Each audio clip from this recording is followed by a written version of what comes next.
نحمد و نصلی علی رسول الکریم بسم اللہ الرحمن الرحیم قولہ ونثبت الخلافۃ بعد رسول اللہ صلی اللہ علیہ وسلم اولا لابی بکر الصدیق رضی اللہ تعالی عنہ تفضیلا لہ و تقدیما علی جمیع امتہ۔ میرے محترم مکرم بزرگوں، بھائیوں اور دوستوں، جیسا کہ ہم حضرت سیدنا ابو بکر صدیق رضی اللہ تعالی عنہ کے بارے میں بات کر رہے تھے اور درمیان میں کافی جو ہے وہ وقت درس نہیں ہو سکا، تو بات ہو رہی تھی کہ ہم جناب نبی کریم صلی اللہ علیہ وسلم کے بعد خلافت جو ہے وہ سب سے پہلے حضرت ابو بکر صدیق رضی اللہ تعالیٰ عنہ کے لیے تسلیم کرتے ہیں، ان کی فضیلت کی وجہ سے اور ان کے سب سے پہلے مسلمان ہونے کی وجہ سے۔ اور یہ پورا یعنی سیدنا حضرت ابو بکر صدیق رضی اللہ تعالیٰ عنہ یہ وہ شخص ہیں کہ ایک مرتبہ حضرت عمر رضی اللہ تعالیٰ عنہ اور حضرت ابو بکر صدیق رضی اللہ تعالیٰ عنہ کے درمیان میں تھوڑی سی باتیں ہو گئی، اور حضرت ابو بکر صدیق رضی اللہ تعالیٰ عنہ نے فرمایا کہ عمر میں نبی صلی اللہ علیہ وسلم کو بتا رہا ہوں جا کر۔ تو حضرت عمر اس طرح گئے اور کہا کہ بات ختم کر لو، نبی صلی اللہ علیہ وسلم کے پاس نہ جاؤ۔ انہوں نے کہا نہیں، میں نہیں چھوڑوں گا تمہیں۔ آپ صلی اللہ علیہ وسلم کے پاس تشریف لائے تو آپ صلی اللہ علیہ وسلم مطلب ہے فرمایا کہ اس شخص کو تم لوگ کیوں تنگ کرتے ہو؟ جب تم لوگ مجھے نہیں مانتے تھے، جب تم لوگ مجھے نہیں مان رہے تھے، مجھے جھٹلا رہے تھے، تو یہ شخص مجھے مان رہا تھا۔ سبحان اللہ، سبحان اللہ۔ یہ شخص مجھے مان رہا تھا، میری نبوت کو مان رہا تھا، میری آواز پر اس نے لبیک کہی تھی، تو اس کے ساتھ اس کو کیوں تم تنگ کرتے ہو؟ آپ نے ناراضگی کا اظہار فرمایا۔ اور آپ وسلم کی ہر بات کو یعنی جیسے پہلے میں نے بتایا کہ دل و جان سے ایسے مانتے کہ جب آپ وسلم معراج پر تشریف لے گئے اور واپس آئے تو ابو جہل پہنچا دروازے پر، کہا ابو بکر یہ ہو سکتا ہے ایسا کوئی کہے کہ میں گیا ہوں یہاں سے راتوں رات مسجد اقصی اور وہاں پر آسمانوں پر، ساتوں آسمانوں پر جنت دوزخ دیکھ کر میں آ گیا ہوں واپس؟ یہ ہو سکتا ہے ایسے؟ ایک رات میں اتنا سفر ہو سکتا ہے؟ تو حضرت بکر صدیق رضی اللہ عنہ نے فرمایا کون کہتا ہے یہ؟ تو انہوں نے کہا کہ تیرا یار کہتا ہے۔ کون کہتا ہے؟ تیرا یار کہتا ہے۔ تو حضرت بکر صدیق رضی اللہ عنہ نے فرمایا اگر میرا یار کہتا ہے تو پھر تو بات سچی ہے، سبحان اللہ، پھر تو اس میں کوئی شک نہیں ہے۔ بے شک۔ تو اسی لیے کیا کہتے تھے؟ ان کو صدیق کہتے تھے۔ آپ صلی اللہ علیہ وسلم فرمایا کہ میں نے یعنی اتنے احسانات اس امت پر اور آپ صلی اللہ علیہ وسلم کے لیے یعنی ہر کچھ قربان۔ علماء فرماتے ہیں کہ یعنی صحابہ اکرام میں جو فنا فی الرسول تھے، کیا تھے؟ فنا فی الرسول، یعنی ہر کچھ نبی صلی اللہ علیہ وسلم پر قربان تھا۔ حضرت بکر صدیق ہر کچھ آپ صلی اللہ علیہ وسلم پر نثار تھا، ہر کچھ آپ صلی اللہ علیہ وسلم کے لیے حاضر تھا۔ تو جب بھی آپ صلی اللہ علیہ وسلم نے جیسے ایک غزوے میں انہیں بات کی، جیسے غزوہ تبوک میں آپ نے اعلان فرمایا کہ بھائی کون کون تعاون کرے گا، گرمی کا موسم ہے، سخت موسم ہے، غزوے پر جانا ہے۔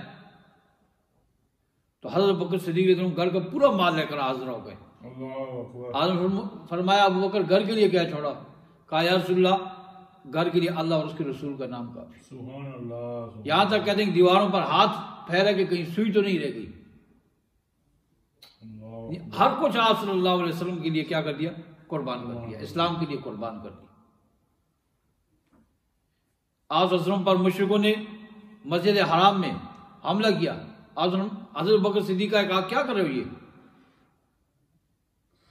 یہ کیا کر رہے ہو؟ ان کو روکنا چاہا، کافروں نے حضرت بکر صدیق کی پٹائی شروع کر دی، اتنا مارا کہ بے ہوش ہو گئے، اٹھا کر گھر لے جایا گیا، جب ہوش آئی تو پہلا جملہ کیا تھا کہ میرا یار کیسا ہے، اللہ اکبر میرا نبی کیسا ہے، صلی اللہ علیہ وسلم اس کی مجھے خبر دو، میرا آقا میرا مولا کیسا ہے اس کی مجھے خبر دو۔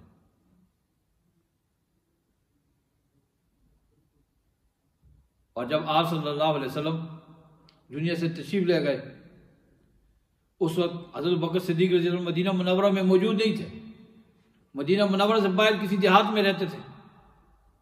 آئے، آپ وسلم کی پیشانی پر بوسہ دیا، اور مدینہ کے اندر جو حالات تھے، مدینہ کے اندر جو حالات تھے، اب حالات ایسے تھے کہ حضرت عمر تلوار نکال کر کے بیٹھے ہوئے کہ بھئی کسی نے کہا آپ صلی اللہ علیہ وسلم فوت ہو گئے ہیں تو میں اس کی گردن اتار دوں گا۔ یعنی اتنا غم، صحابہ کرام سب نڈھال ہیں غم میں، پریشان ہیں سب۔ حضرت بکر صدیق آتے ہیں، پوری امت کو سنبھالتے ہیں۔ کیا کرتے ہیں؟ پوری امت کو سنبھالتے ہیں۔ حضرت عمر کا، عمر یہ کیا کر رہے ہو،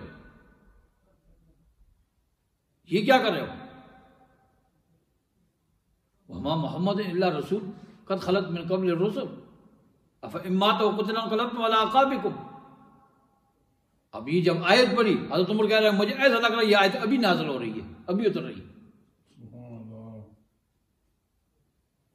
اور پھر سب صحابہ کرام کو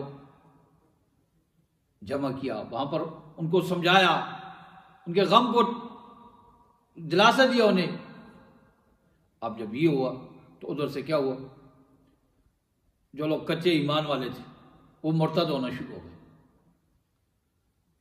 کئی جگہ پر لوگوں نے اپنی اپنی نبوتوں کا اعلان کر دیا۔ حضرت بکر صدیق نے 13 لشکر تیار کیے، 11 یا 13 لشکر تیار کیے کہ جا کر مرتدین جو مرتد ہو رہے لوگ ان کی سرکوبی کرو۔ آپ وسلم نے جب دنیا سے تشریف لے جا رہے تھے ایک لشکر تیار کیا تھا حضرت اسامہ کی، اس میں اس لشکر کو بھی روانہ کیا۔ حضرت عمر رضی اللہ عنہ، ابو بکر یہ کیا کر رہے ہو، مدینہ خالی ہو رہا ہے، لوگ کوئی حملہ کر رہا ہے، کیا ہو جائے گا؟ فرمایا عمر میں تو تمہیں بہادر سمجھتا تھا، تم اتنے کمزور ہو گئے ہو، تم اتنے کمزور ہو گئے ہو۔ چنانچہ اس لشکر کو بھی روانہ کیا، اس کے علاوہ اور لشکر بھی روانہ کر دیے سب۔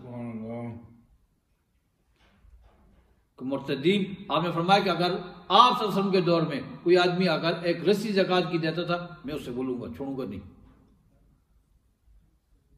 کیونکہ اب جو فرض ہے، فرض کا انکار کرنا آدمی کو کیا کرتے تھے، کافر کر دیتے ہیں۔ بالکل پوری امت کو حضرت بکر صدیق رضی اللہ عنہ سنبھالا، اور پھر اپنی خلافت کے اندر یعنی بعض ایسے ایسے مسائل تھے جو حضرت بکر ہی، جیسے آپ صلی اللہ علیہ وسلم کا انتقال ہو گیا، اب آپ صلی اللہ علیہ وسلم کو کہاں دفن کیا جائے، آپ کی قبر کہاں بنائی جائے، آپ کا روزہ کہاں بنایا جائے۔ صحابہ کرام بات ہو رہی تھی کہ کہاں دفن کیا جائے، کس قبرستان میں لے جائیں، کس جگہ لے جائیں۔ حضرت بکر صدیق رضی اللہ عنہ تشریف لائے، فرمایا میں نے جناب نبی کریم صلی اللہ علیہ وسلم سے یہ سنا ہے کہ آپ نے فرمایا جو نبی جہاں فوت ہوتا ہے اس کو وہیں دفن کیا جاتا ہے، لہٰذا اسی حجرے میں آپ صلی اللہ علیہ وسلم کو، جو حضرت عائشہ صدیقہ رضی اللہ عنہ کا حجرہ ہے، اس کے اندر یہ آپ صلی اللہ علیہ وسلم کو دفن کیا گیا۔ اب یہ جو بڑی بڑی مثلا باتیں تھیں، بڑے بڑے مسائل تھے امت کے، وہ کو حل کی انہوں نے۔ اور پھر ان کی جو خلافت تھی، یعنی اپنی خلافت کے اندر مثلا کئی علاقے ان کے فتح ہوئے، ادھر عراق میں، ادھر شام میں، کئی جگہ اسلامی جو فوجی تھی وہ پہنچی۔ اور جب حضرت بکر صدیق رضی اللہ تعالیٰ عنہ بیمار ہوئے اور دنیا سے جانے والے تھے، تو انہوں نے صحابہ کرام کو بلایا ایک ایک کو مشورہ کرنے کے لیے، ایک ایک کو بلا رہے تھے مشورہ کرنے کے لیے کہ بھائی اب میرا جانے کا وقت آ گیا، میں جانے والا ہوں، تو میرے بعد یعنی خلافت کا جو مسئلہ ہے، میرے بعد خلیفہ کون ہوگا؟ تو حضرت عبد الرحمن ابن عوف رضی اللہ عنہ بلایا، ان سے مشورہ کیا تمہارا کیا خیال ہے عمر کے بارے میں؟ کہا کہ عمر تو مثلا جو آپ کے ذہن میں اس سے زیادہ اچھا ہے۔ حضرت عثمان رضی اللہ عنہ کو بلایا، ان سے پوچھا عثمان تم بتاؤ. کہا کہ اس امت میں اس وقت حضرت عمر سے بزرگ اور مطلب اور کوئی نہیں ہے. سبحان اللہ. پھر مہاجرین انصار میں سے بعض لوگوں کو بلایا. حضرت اسید آئے, انہوں نے کہا کہ عمر, اللہ کی رضا عمر کی رضا ہے, کہ جس بات پر اللہ خوش ہوتے ہیں بس عمر اس بات پر خوش ہوتا ہے, اور جس بات پر اللہ ناراض ہوتا ہے عمر بھی اس بات پر ناراض ہوتا ہے. اس کا باطن جو ہے ظاہر سے بہت اچھا ہے, یہ اندر جو ہے وہ باہر سے بہت اچھا ہے. کہ آپ اعلان کرو. ایک صحابی آئے, انہوں نے کہا ابو بکر عمر تو بہت سخت ہے, عمر تو بہت سخت ہے, اگر اس کو خلیفہ بنایا قیامت والے دن خدا کو کیا جواب دو گے؟ حضرت بکر نے فرمایا کہ اوہ تم نے تو مجھے ڈرا دیا, تم نے مجھے ڈرا دیا بھائی کہ عمر سخت ہے. لیکن یہ ہے کہ اس وقت عمر سے کوئی افضل آدمی نہیں ہے, مجھے نہیں نظر آ رہا.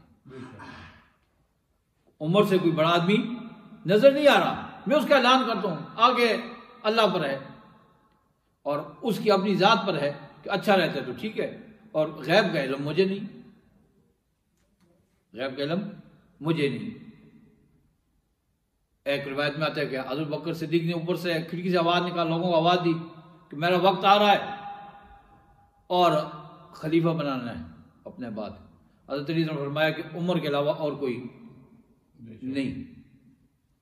فرمایا میں اسی کا اعلان کر رہا ہوں کہ میرے بعد کون ہوں گے؟ عمر خلیفہ ہوں گے.